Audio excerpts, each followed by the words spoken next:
The appropriations hearing had been scheduled for months, but nobody in Washington expected what was about to happen.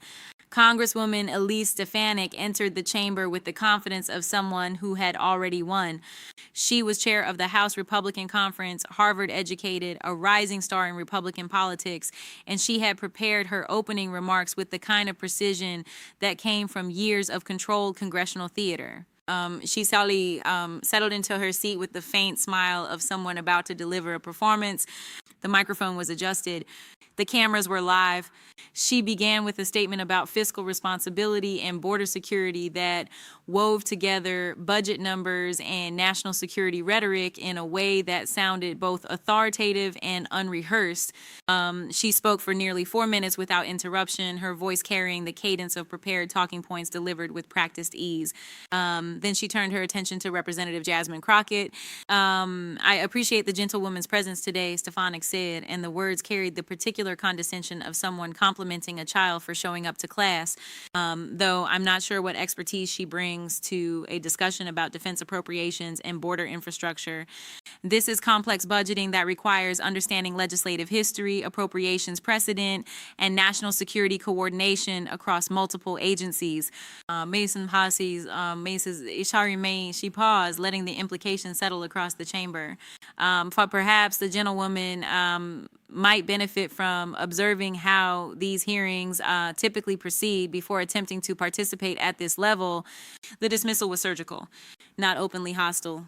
Just the gentle suggestion that Crockett was out of her depth, unprepared for the conversation adults were having. Stefanik continued. She outlined what she described as the Biden administration's catastrophic mismanagement of border security funding.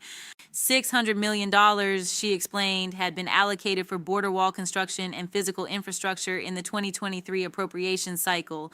That money, according to Stefanik's prepared statement, had simply vanished into administrative overhead, environmental studies that went nowhere, and contractor delays caused by what she called deliberate obstruction by political appointees who oppose border security on ideological grounds. The money was gone. The wall sections were never built. American communities along the southern border were left defenseless. It was, she concluded, a betrayal of the appropriations process and a demonstration of either incompetence or deliberate sabotage. She cited page numbers from budget documents. She referenced testimony from Border Patrol Union officials. She mentioned meetings with border state governors. The performance was comprehensive, confident, and delivered without hesitation. Representative Crockett sat quietly throughout the entire statement. She did not interrupt. She took notes in a airy leather portfolio that sat closed in front of her. When Stefanik finished and yielded her time, Crockett thanked her for the opening remarks with a courtesy so polite it bordered on deferential. Then she opened the portfolio. Inside were 3 folders, each separated by colored tabs. The folders were not thick, but they were organized with the kind of precision that suggested someone had spent considerable time preparing them. Crockett adjusted her microphone and began to speak in a voice that carried no anger, no defensiveness, no trace of the insult she had just received. Her tone was clinical. Chairwoman Stefanik has raised an important question about the $600 million appropriated for border infrastructure, Crockett said. I appreciate her concern for fiscal accountability. So let's walk through what actually happened to that money step by step using the documents that are publicly available but apparently not included in the chairwoman's briefing materials. She opened the first folder. This is the FY 2023 Department of Homeland Security Appropriation Summary published by the Congressional Research Service on March 15, 2023. It's a nonpartisan research document prepared for members of Congress. Page 47 breaks down the border infrastructure allocation. The chairwoman stated that $600 million was allocated for border wall construction. That is incorrect. The actual appropriation was $600 million for border technology systems, checkpoint modernization, and non-physical deterrence infrastructure. Physical barrier construction received a separate allocation of $185 million, not $600 million. Those are 2 different line items in 2 different sections of the appropriations bill.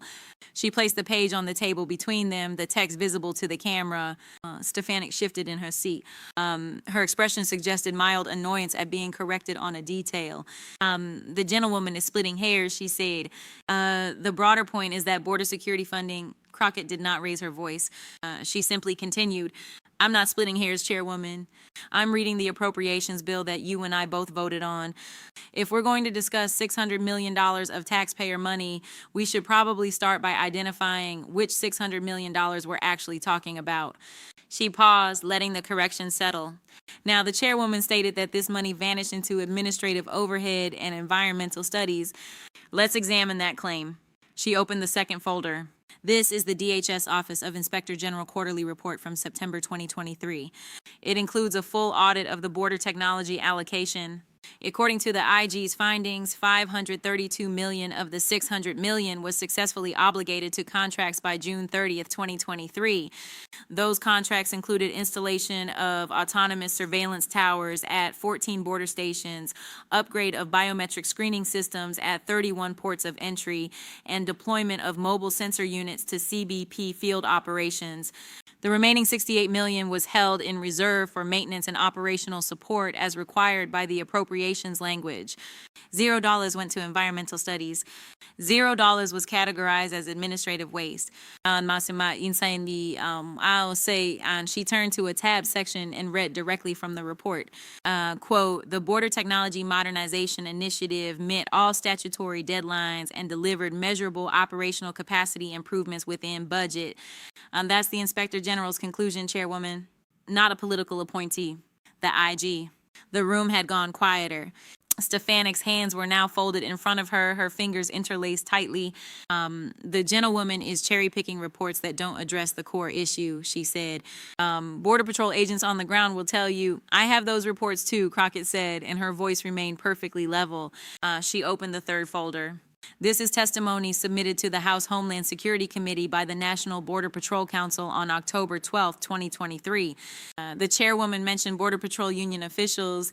I assume she was referring to this testimony since it's the most recent comprehensive statement from the union on border infrastructure. Page 9, subsection C, quote, the deployment of autonomous surveillance technology has significantly enhanced our operational awareness in remote sectors where physical barriers are logistically impractical. The technology systems funded by the FY23 appropriations have provided force multiplier effects that exceed the operational value of equivalent linear barrier construction. End quote. That's the Border Patrol Union, Chairwoman. They're saying the technology worked better than walls. Stefanik's face had changed. The confident smile was gone. Her jaw was set, her lips pressed into a thin line. IA technology is not a substitute for physical deterrent, she said, and her voice had risen slightly in pitch. The American people want a wall. They voted for a wall. That was the promise. Crockett nodded slowly. I understand that political promises were made, but we're not here to discuss campaign slogans. We're here to discuss appropriations and whether money was wasted.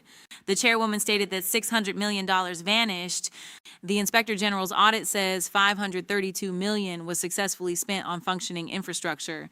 The Border Patrol Union says that infrastructure improved their operational capacity. So I have a simple question. Isul, she looked directly at Stefanik. Her expression was not hostile. It was simply attentive, as though she were asking about the weather. Chairwoman, you said the money vanished. The IG says it was spent on functioning systems. The Border Patrol says those systems work. Can you tell me which specific contracts you believe represent waste or fraud? The silence that followed was immediate and total. Stefanik's mouth opened slightly, then closed. She glanced down at her notes, then back at Crockett. Her hands unfolded and refolded. 5 seconds. 10 seconds. Somewhere in the press gallery, a phone vibrated on a table, the sound startlingly loud in the stillness. 15 seconds. Stefanik's chief of staff, seated behind her, leaned forward and whispered something, but Stefanik shook her head, slightly waving him off. 20 seconds. Finally, she spoke. I don't have those contract numbers in front of me at this moment. Crockett's expression did not change. That's fine. I can provide them if it would help. But I want to make sure I understand your testimony. You came to this hearing and stated that $600 million had vanished. You said it represented catastrophic mismanagement. You used that claim to question the competence of the administration and to argue for funding cuts. But you don't know which contracts you're referring to. Is that accurate? Stefanik's face had flushed a deep red that was visible even under the chamber's lighting. I am referring to the broader pattern of this administration's failures on border security, she said, her voice tight. Yeah, the specific line items are less important than the overall. In the specific line items are $600 million of taxpayer money, Chairwoman. Crockett's voice remained calm, but even something colder had entered it. That's not a rounding error. That's not a broader pattern. That's a specific appropriation that you claimed had been wasted, and the evidence says it wasn't. So I'm going to ask you again, and I would appreciate a direct answer. Can you name a single contract from the FY23 border technology allocation that represents waste or fraud? The silence this time was shorter but more complete. Stefanik did not look at her notes. She stared at the table in front of her. Her hands gripped the edge of the desk. She did not answer. Crockett let the silence extend for another moment, then continued as though nothing had happened. I want to show you one more thing because I think it's important for the American people to understand what's actually happening here. She reached into her portfolio and removed a single sheet of paper. This is a press release from your office, Chairwoman, dated February 8, 2024. It was posted to your official congressional website and distributed to media outlets. In this press release, you state, and I'm quoting directly, the Biden administration has completely failed to secure our border, wasting over $600 million on projects that were never completed, while leaving gaps in our defenses that cartels exploit daily. That was your public statement. But we've now established that the $600 million was spent on functioning technology systems that the Border Patrol says improved their operations. So this press release contains a factual misrepresentation of how appropriated funds were used. Stefanik's voice came out sharp and fast. That is a press release summarizing complex appropriations data for public consumption. It's a lie, Chairwoman. Crockett said it quietly, without emphasis, as though she were identifying a color. You told the American people that $600 million was wasted on projects that were never completed. The Inspector General's audit shows that $532 million was spent on completed functioning projects. That's not a summary. That's a false statement. She paused. And here's what concerns me most. This isn't the only time you've made this claim. I went back through your public statements over the past 6 months. Chati, Awaz, and Noe, she removed 3 more pages from the folder. March 14th, interview on Fox News, billions wasted on border security theater. April 22nd, town hall in your district, Democrats throwing money away while the border stays open. May 30th, floor speech, $600 million down the drain. You have repeated this claim in various forms at least 11 times in public settings since February. Each time you cited no specific contracts, no IG findings, no evidence. You just repeated the number until it sounded true. Stefanik stood abruptly. Our chair scraped against the floor with a sound that made several people in the gallery flinch. I don't have to sit here and be accused of lying by someone who doesn't understand how appropriations oversight works, she said, her voice trembling with barely controlled anger. This is a partisan attack disguised as a budget hearing. Crockett remained seated. Her voice did not rise. Chairwoman, I'm reading from the Inspector General's report, the Congressional Research Service summary, and the Border Patrol Union's testimony. Those are nonpartisan sources. If you have evidence that contradicts them, I would genuinely like to see it. But walking out of a hearing because you've been asked to provide evidence for your claims is not oversight. It's abdication. Stefanik's hands were shaking. She reached for her microphone as though she were going to respond, then stopped. Her staff was gathering papers behind her, clearly preparing to leave. She looked at Crockett, then at the cameras, then back at her notes. For a moment, it seemed she might sit back down. Then she turned and walked toward the exit, her heels clicking against the marble floor. The cameras followed her all the way to the door. She did not look back. The chairman of the committee saw clearly unprepared for what had just happened, called for a brief recess, but Crockett remained at her table. She gathered the folders with the same careful precision she had used to present them. A reporter from the press gallery called out a question about whether she had coordinated with the White House. Crockett shook her head without looking up. I coordinated with the Congressional Research Service, the Inspector General, and publicly available testimony, she said. That's called reading. Over the following 72 hours, the video of the exchange would be viewed more than 8 million times across various platforms. The moment of silence, those 20 seconds when Stefanik could not answer the simple question about which contracts represented waste became the most shared political clip of the week. News organizations played it in segments about congressional accountability. Progressive groups used it in fundraising emails and in living rooms and on phones across the country. People who had spent years feeling gaslit by politicians who lied with confidence watched a powerful congresswoman rendered completely speechless by someone who had simply done the homework. But there was another moment in the hearing that received less attention but mattered just as much. After the recess, after Stefanik had left and the hearing had resumed with other members, Crockett was asked by a colleague whether she felt her line of questioning had been too aggressive. She looked up from her notes with an expression of genuine confusion. I asked her to name a contract, she said. That's not aggressive. That's the minimum standard for making a claim about how public money was spent. If asking for evidence is now considered aggressive, then we've lost the ability to govern. And the hearing continued for another 90 minutes, covering other budget items and appropriations questions. Crockett participated in those discussions with the same, measured competence she had shown throughout. She asked detailed questions about veteran housing allocations. She requested clarification on environmental protection funding timelines. She thanked witnesses for their testimony and yielded her time when appropriate. The viral moment was over, but the work continued because the work had never been about the confrontation. It had been about the $600 million and whether it had been spent responsibly. The answer, according to every nonpartisan source available, was yes. It had been spent on technology systems that worked. The only thing that had vanished was the credibility of the person who claimed otherwise. What Elise Stefanik had misunderstood when she entered that hearing room was the nature of the person sitting across from her. She had assumed that, dismissing Crockett's expertise and experience would go unchallenged because that dismissal had worked so many times before in so many other settings. She had assumed that, confidence and prepared talking points would be sufficient because they usually were. She had not considered the possibility that someone might have actually read the Inspector General's report. She had not prepared for someone who treated congressional hearings as opportunities for accountability rather than political theater. And, when confronted with documented evidence that contradicted her public claims, she had no defense because the defense she had relied on her entire career, the assumption that most people wouldn't check, had suddenly failed. The question Crockett had asked was not complicated. It was not a gotcha moment designed to trick anyone.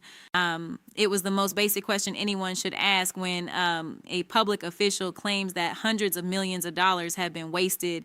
Which money specifically are you talking about? Stefanik could not answer because she had never expected to be asked. She had repeated a number until it became, a talking point, and talking points in her experience were rarely subjected to audits. But Jasmine Crockett had brought the receipts, all of them organized by colored tabs in a leather portfolio. And when the moment came to defend a claim she had made 11 times in 6 months, Elise Stefanik had nothing to say. Not because she was outsmarted, not because she was ambushed, but because she had lied and someone had finally asked her to prove she hadn't. At the beginning of the hearing, Stefanik had questioned what expertise Crockett brought to a discussion about defense appropriations and border infrastructure. She had suggested that perhaps Crockett might benefit from observing how these hearings typically proceed. But by the end of that hearing, it was Stefanik who had fled the room. It was Stefanik who could not answer a direct question about the budget claim she had made. And it was Stefanik whose 20 seconds of silence would be replayed millions of times as evidence that confidence without competence is just arrogance waiting to be exposed. Jasmine Crockett had not raised her voice. She had not needed to. She had simply opened 3 folders and asked someone to explain their own claims. That was enough.